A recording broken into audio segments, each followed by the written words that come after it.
So what is insulin resistance and how do you avoid it? This is Sharon with Black Dose Daily, and here are 3 science-backed ways that you can avoid insulin resistance in your everyday life. Now, firstly, this is not medical advice, just good advice. Now, what is insulin resistance? That is when your cells stop responding well to insulin, which can leave you at risk for higher risk for type 2 diabetes and other metabolic challenges. So number 1 is to prioritize movement and strength training. Why? Our muscles are like sponges to glucose. So if we are moving our body, especially regularly and in the right way, we are going to be able to process insulin more effectively. So that would equate to about 150 minutes of brisk exercise per week. And then, that could be walking. Most of us can do a 20-minute mile walking briskly.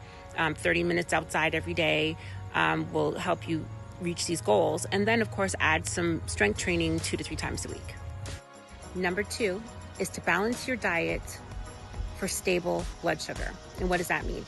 When you're eating all these processed foods, you get these sugar spikes, and we've all experienced that. This is whether you are on GLP or not. You'll experience these sugar spikes if you have these cravings, right? Well, what it means is it forces your pancreas to pump out more insulin. And over time, that can create some other challenges for you and throw the balance off. So what do?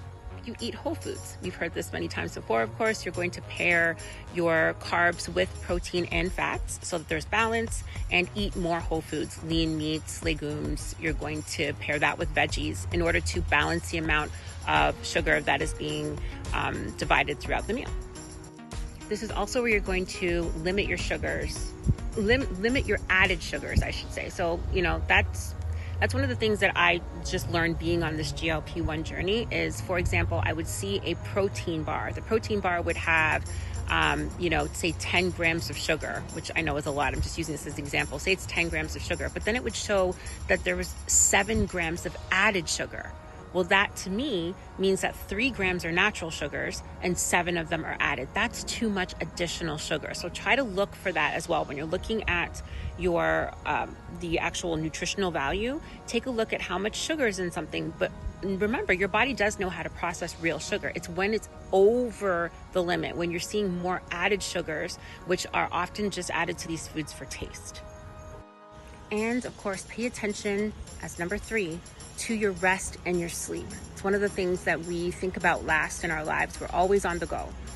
The thing is that poor sleep with raised stress hormones like cortisol, which you've most likely heard of, they do cause insulin resistance. It causes us to not be able to process insulin well. Poor sleep, it really does raise our blood sugar. Unfortunately, we're supposed to be aiming between 7 and 9 hours of sleep a day. I know that sounds crazy to me. I'll be honest with you. I have been researching other PEPs that have assisted me with my circadian rhythm and assisted me with sleep.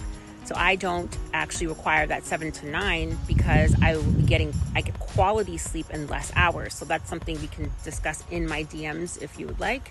But there are certain PEPs that can help you with this. Just know that quality sleep, not just the time, but quality sleep matters. Practice stress management, deep breathing, journaling. I'm somebody who needs to brain dump. I don't know if you've ever used that term or heard that term before, but I have a journal beside my bed. My journal is not only for affirmations, which I do in the morning, but at nighttime, I may be jotting down things that I didn't get to that are going to be weighing on my psyche throughout the night, that are going to cause me to have poor sleep. So just to have a pad and pen right beside you. Maybe it's taking notes. Maybe it is doing a voice note for yourself. Tomorrow's another day.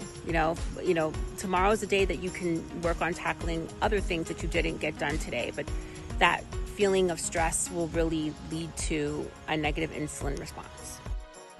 And finally, for bonus tips, maintain a healthy weight. Make sure that you're not smoking and drinking. If you're smoking and drinking, all in moderation. Of course, you're going to be looking at what time you stop eating. So, the closer to sleep that you're trying to eat, the harder it is that your body has to work to process all these sugars. So these last 3 tips came so easy to me after I had started my GLP-1 journey. So again, if you have any questions at all, drop them in the comments. I'll be happy to answer. DM me if you have anything private you'd like to discuss around GLP-1s or PEPs. This is the time for you to really focus on this. I know that I'm harping on it, and I will be harping on it all week.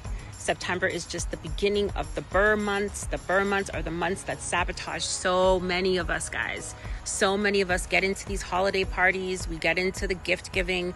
We get into just feeling more festive. Maybe you're a little happier around the holidays, and so you're doing a lot more celebrating. And we love through food.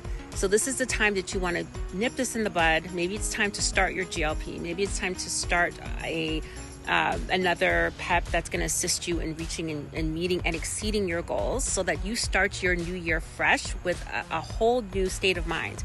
Use September to plan for October, November, and December. I'm here for it. Let me know your thoughts.